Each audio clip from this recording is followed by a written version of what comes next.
Hi నమస్తే, welcome to Mara media. నేను మీ కేవీఆర్. ప్రపంచం ఎంతో అడ్వాన్స్డ్ టెక్నాలజీలోకి వెళ్తుంటుంది.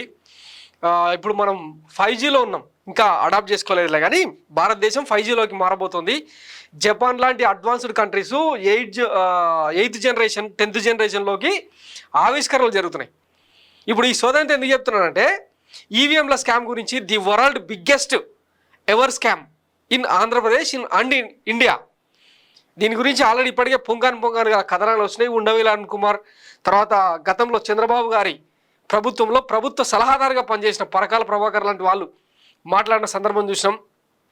అసోసియేట్ డెమోక్రటిక్ రిఫార్మ్స్ అనే సంస్థ దేశవ్యాప్తంగా 538 నియోజకవర్గాల్లో ఈవీఎంలో లోపాలు ఉన్నాయి. పోలింగ్ రోజు, కౌంటింగ్ రోజు వచ్చిన నెంబర్స్లో చాలా డిఫరెన్సెస్ ఉన్నాయి. 79 పార్లమెంట్ నియోజకవర్గాల్లో కేవలం ఈవీఎంల వల్ల తీర్పు మారిపోయింది అని చెప్పి మాట్లాడుతున్న మాటలు అందరికీ తెలిసిందే. ఇప్పుడు ఈ సోదంతా ఎందుకు చెప్తున్నానంటే, ఇప్పుడు చెప్పిన technology 8th generation, 9th 10th generation గూగుల్లో గిగాబైట్ల కొద్దీ, కొన్ని సెకండ్లలో కొన్ని గిగాబైట్ల కొద్దీ మెమొరీ డాటా ఎక్కుతున్న సందర్భంలో భారతదేశంలో ఒక ఈవీఎంను సంరక్షించేందుకు, డాటాను రక్షించేందుకు వెసులుబాటు లేదా, ఆ టెక్నాలజీ లేదా, ఆ టెక్నాలజీని ముఖేష్ కుమార్ మీనా ఎట్లా వినియోగించుకోవాలో తెలియదా? తెలియకుండానే ఈ సోకాళ్ళ ఐఏఎస్ ఆఫీసర్ ఎన్నికల సంఘ ముఖ్య ప్రధాన కార్యదర్శిగా ఆంధ్రప్రదేశ్లో విధులను నిర్వహించాడు. ఇది ఇప్పుడు సంధించాల్సిన క్వశ్చన్. జనరల్గా మీకు తెలుసు కదా, రష్యా నుంచి ఇండియా ఈవీఎంలను దిగుమతి చేసుకుంది. గత ఎన్నికలకు ముందు మొత్తం 60 లక్షల ఈవీఎంలను ఆర్డర్ పెట్టింది. అందులో కేవలం 40 లక్షల ఈవీఎంలను వాడి మిగతా 20 లక్షల ఈవీఎంలను స్టోరేజ్ చేసుకున్నారు అని చెప్పి సాక్షాత్తు తెలంగాణ ముఖ్యమంత్రి రేవంత్ రెడ్డి సైతం దీన్ని అంటే లేవనెత్తిండ్రు. 20 లక్షల ఈవీఎంలతో చాలా వరకు మ్యానిపులేషన్ చేసిండ్రు.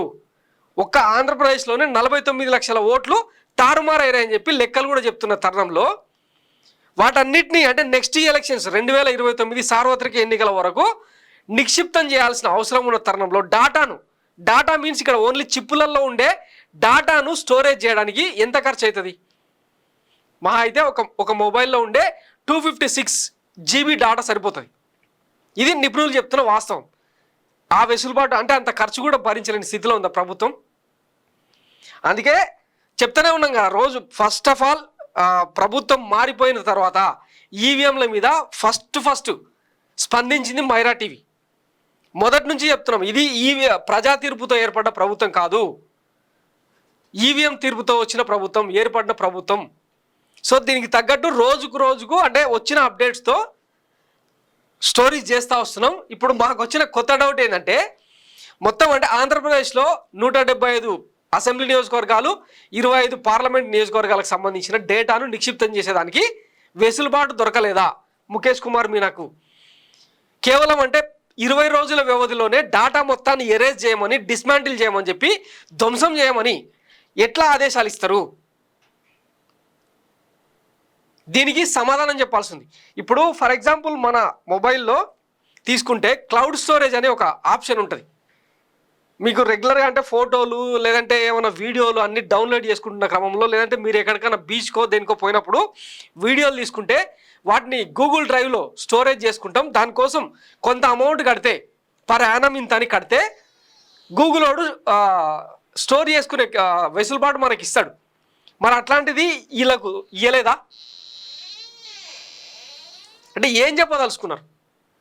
మామూలుగా అంటే ఒక కామన్ మ్యాన్కు ఉండే మొబైల్లో క్లౌడ్ స్టోరేజ్లోనే దాచుకునే డాటా ఇంత పెద్ద ఎన్నికల వ్యవస్థను గ్యాదర్ చేసేందుకు, ఆ డాటాను కలెక్ట్ చేసి వచ్చే ఎన్నికల వరకు నిక్షిప్తం చేసే వెసులుబాటు ఈ దేశంలో లేదా?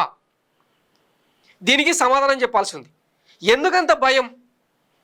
ఇప్పుడు 164 నియోజకవర్గాల్లో మీరు మంగళగిరిలో నారా లోకేష్ అయితే 90,000కు పైగా మెజార్టీతో గెలుస్తాడు. ఇక చాలా చోట్ల 30,000కు మించి ఓట్లు మెజారిటీతో, అసలు కనీవినియర్ కానీ ప్రపంచ చరిత్రలో ఇంత అత్యద్భుతమైన ప్రజా తీర్పుని ఎవ్వరు ఇయ్యలే. మరి అంత మంచి కీలకమైన చారిత్రాత్మకమైన సందర్భాన్ని ఎందుకు ఎరేజ్ చేస్తున్నారు మీరు? సో ఎందుకు నిక్షిప్తం చేయలేదు? ఎందుకు చేయకూడదు? అసలు వాస్తవంగా చట్ట ప్రకారం 45 రోజుల వరకు మాత్రమే ఆ డాటాను అట్లా పెట్టాలి. ఎవరైనా అభ్యర్థులు తమకు డౌట్ ఉంటే, తమ నియోజకవర్గాల్లో తీర్పు మారిపోయింది, నాకు పడాల్సిన ఓట్ల కంటే తక్కువ పడ్డాయని చెప్పి ఎన్నికల సంఘానికి కోర్టులకు అప్పీల్ చేసుకుంటే 45 రోజుల లోపల రెక్టిఫై చేసి అంటే రీకౌంటింగ్ చేయడమా ప్యాట్ స్లిప్లను ఎంపిక చేసిన బూత్లకు సంబంధించిన ఈవీఎంలను ప్రజల ముందర ఉంచి కౌంటింగ్ చేసే ప్రాసెస్ ఒకటి ఉంటుంది. అక్కడి వరకు కూడా ఆగకుండా కేవలం ప్రభుత్వం కొలువైన 10 రోజుల వ్యవధిలోనే ఆ డేటా మొత్తాన్ని ఎరేజ్ చేయమని మీరు ఎట్లా చెప్తారు? దీనికి ఖచ్చితంగా వెనకాల ఏదో ఉంది, ఆ కుట్రకోణం ఏందన్నది తెలియాలి బయటి ప్రజలకు. ఎందుకంటే ఇప్పుడు ఈరోజు ఆంధ్రప్రదేశ్ వ్యాప్తంగా మొత్తం ప్రజలందరికీ అర్థమైపోయింది ఈ కూటమి సర్కారు జనవేసిన ఓట్లతో గెలవలే. అసలు జనసేన పార్టీ అభ్యర్థులు ఎవరు? ఒక 5-10 నియోజకవర్గాల్లో ఒక వెల్ నోన్ పర్సన్స్ ఇట్లా బరిలోకి దిగిరేమో, కానీ ఖచ్చితంగా ఒక 10 మంది దాకా అయితే మాత్రం వాళ్ళ ముక్కు మొహాలు కూడా తెలియదు ప్రజలకు. అయినా సరే వాళ్ళకు వేల కొద్ది మెజార్టీలో చలాగా ఎట్లా కుదురుతారు? అసలు బీజేపీకి ఆంధ్రప్రదేశ్లో ఉన్న స్కోప్ ఏంటి? గతంలో 1% కంటే తక్కువ ఓట్లు నమోదైన వాళ్ళు 8 అసెంబ్లీ స్థానాలు 3 పార్లమెంటు స్థానాలు ఎట గెలుస్తారు? దొంగతనం చేసేవాడు ఎవడైనా కనీసం ఆనవాళ్ళు లేకుండా ట్రై చేస్తాడు. అట్లాంటిది ఇంత ప్రజాస్వామ్యబద్ధంగా భారతదేశంలో ఎన్నికలు జరగాల్సిన తరుణంలో, ఇంత పారదర్శకంగా జరగాల్సిన టైంలో, మోస్ట్ అడ్వాన్స్డ్ టెక్నాలజీని అడాప్ట్ చేసుకుంటున్న తరుణంలో ఏం డ్రామాలు ఇవన్నీ? ఒకప్పుడు మీరు వినే ఉంటారు, అమరావతిలో కబడ్డీ పోటీలలో చంద్రబాబు నాయుడు తొడగొడుతూ అమరావతిలో ఒలింపిక్స్ నిర్వహిస్తాం, ఒలింపిక్స్ స్థాయి స్టేడియంలో నిర్వహిస్తాం. ఈయన గమ్మత్ ఎట్లా చేస్తాడంటే, ఇక్కడ చూడండి, AP science deal for hyper loop will connect Vijayawada to Amaravati 5 minutes. అసలు ఈ హైపర్ లూప్ అంటే ఏందో తెలుసా? ఒక ట్యూబ్ను ఏర్పాటు చేసి దానిలో రైలు సెకనుకు 1000 కిలోమీటర్ల స్పీడ్తో దూసుకెళ్లే ట్రైన్ను విజయవాడ నుంచి అమరావతికి, అంటే జస్ట్ 25 నుంచి 40 కిలోమీటర్లు ఉండే డిస్టెన్స్కు హైపర్ లూప్ అడాప్ట్ చేసుకుందాం అని చెప్పి సైన్ చేసుకున్నాడంట. అంటే ఇంత పిచ్చోలం చేస్తాడు చంద్రబాబు ఆంధ్రప్రదేశ్ ప్రజలను, దానికి డీల్కు సైన్ చేసుకున్న వార్త ఇది. చంద్రబాబు ఏమో ఆంధ్రప్రదేశ్ ప్రజలు ఎక్కడికో తీసుకెళ్లాలనుకుంటాడు, మనమేమో అక్కడికి పోం. మరి ఇంత అడ్వాన్స్డ్ టెక్నాలజీ విజనరీ కదా ఆయన. మరి ఆయన ప్రాతినిధ్యం వహిస్తున్న ప్రభుత్వంలో ఈ ఈవీఎంల డాటాను నిక్షిప్తం చేసేదానికి ఎందుకు వెసులుబాటు లేదు? అడగాలి కదా. అసలు డాటాను ఎరేజ్ చేయడానికి నువ్వెవడు? ముఖేష్ కుమార్ మీరా అన్నటోడు ఎవడు? ఒకసారి ఎన్నికల సంఘం నోటిఫికేషన్ వచ్చింది అంటే ఆ పర్టికులర్ టైం ఎన్నికలు అయిపోయి కౌంటింగ్ ముగిసిన తర్వాత నోటిఫికేషన్ ఎత్తేసిన తర్వాత ఇంకా ఎన్నికల సంఘానికి పని ఉండదు. ఆ తర్వాత ఆ ఎన్నికలకు సంబంధించి ఏమైనా కేసులు నమోదైతే కోర్టుల పరిధిలో ఉంటుంది. ఈలోపే డాటా ఎరేజ్ చేసిందంటే ఈయన కూడా దోషే కదా, ఇప్పుడు కల్ప్రిటే కదా. ఈయన కూడా ఇప్పుడు న్యాయస్థానం కోర్టు మెట్లు ఎక్కాల్సిన అవసరం ఉంది. దీని గురించి మాట్లాడాల్సింది మేము కాదు, యాక్చువల్గా ప్రతిపక్షంగా వైసీపీ ఇంకా రాజకీయ విశ్లేషకులు నిపుణులు చాలామంది. అంటే ఇప్పటికే దేశవ్యాప్తంగా దుమారం రేగుతోంది. ఏడీఆర్ సర్వేతో పాటు ఎలక్షన్ వాచ్ ఇట్లాంటి సంస్థలన్నీ కూడా తవిదీస్తున్నాయి. మన పచ్చపత్రికలు, మన లుచ్చ మీడియానేమో ఇంకా వేణుస్వామి జాతకాల గురించి, రాజ్ తరుణ్ లావణ్య ఎఫ్ఐఆర్ల గురించి, వీటి గురించి మనం సవాలు చేసుకుంటూ పోదాం. ఇవన్నెందుకు? ఊగా ఇంద్ర సినిమా రిలీజ్ ఫంక్షన్లో థియేటర్లకు పోయి గాల్లో అవి కాగితాలు ఎగరేసి, రంగురంగుల కాగితాలు ఎగరేసి వీలలు కొట్టుకుంటూ ఇట్లా చేద్దాం మనం. రాష్ట్రంలో అంటే ఆ రియాక్టర్లు వేలి జనాలు చచ్చిపోయినా పరిహారం ఇస్తుందా లేదా మనకు పట్టొద్దు. సంక్షేమాన్ని జనానికి దూరం చేసినా పట్టొద్దు. విద్యా వైద్య రంగాన్ని మన కులపోలకు రాసి చేసినా పట్టదు. ఒక ఈవీఎం తీర్పు వల్ల ప్రభుత్వం మారితే జనం ఎంత నష్టపోయింది అన్నది ఎవరికి అర్థం కావద్దు. ఇవి కదా జరగాల్సింది.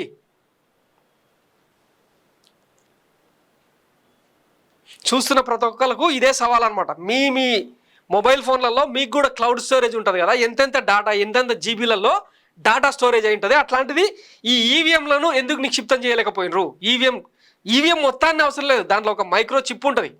దాంట్లో ఉండే డాటాను ఒక సిస్టమ్కు కనెక్ట్ చేసి పెడితే చాలు, అది భావితరాలు మొత్తం. ఈ 2024 ఎన్నికలు ఎంత అద్భుతమైనవి అసలు. ప్రపంచ చరిత్రలోనే ఎక్కడ కూడా అంటే 95% ప్రజాప్రతినిధులు అందరూ కూడా ఒకటే కూటమి నుంచి, ఒకటే పార్టీ నుంచి ఎన్నికైన సందర్భం ఎక్కడ లేదు. ఏ నేపాల్లోనో, బర్మాలోనో, కాఠ్మండులోనో ఉంటే తప్ప ప్రతిపక్షాలను క్లీన్ స్వీప్ చేసి ఇంతటి చారిత్రక నిర్ణయాన్ని భావితరాలకు చూపించాల్సిన అవసరం ఉంది కదా. దాన్ని ఎరేజ్ చేయమని ఎట్లా చెప్తారు? సో ప్రజలుగా అడగాల్సింది మీరే. దీనికి సంబంధించి రోడ్ల మీదకి వచ్చి ఒక్కొక్కరిని గుడ్డలు ఊడదీసి కొడితే తప్ప ఈ వ్యవస్థ మారదు. ఒకప్పుడు టీఎన్ శేషన్ లాంటి వాళ్ళని చూసినాం. అంటే సింహస్వప్నం, వ్యవస్థలన్నింటినీ కంట్రోల్లో పెట్టుకొని ఎన్నికలను పారదర్శకంగా ఎట్లా నిర్వహించాలో చూపించిన వ్యక్తులు పుట్టిన ఈ దేశంలో ఇట్లాంటి లుచ్చగాళ్ళు ఎన్నికల వ్యవస్థను, ప్రజాస్వామ్యం మీద నమ్మకం కోల్పోయేలాగా అసలు జనరేషన్ ఓటును దొబ్బేయడానికి మీరెవర్రా భయ్ అని కదా అడగాలి. ఇక్కడ తెలంగాణలో కూడా రజత్ కుమార్ అనేటోడు 2018 ఎన్నికల్లో 25 లక్షల ఓట్లను సింగిల్ సంతకంతో లేపేసి ఫైనల్గా కొంతమంది ప్రతిపక్ష నేతలు అడిగితే సారీ చెప్పేసి వదిలేసిండు. తర్వాత ఆయనకు భారీ నీటిపారుదల శాఖలో సెక్రటరీ హోదాలో ఒక పోస్టింగ్ ఇచ్చి సత్కరించింది. మరి రేపు ఈయనకేం చేస్తారో చూడాలి. సో ఇది కథ, ఇంకేం లేదు. పోయి అందరం ఇంద్ర సినిమా చూద్దాం. మన కొలికపూడి శ్రీనివాసరావు లాగా గాళ్ళకు అవి ఎగరేసి విజిల్స్ చేద్దాం. ఈ పని చేద్దాం. Okay, thanks for watching Mara media. నేను మీ కేవీఆర్. Thank you.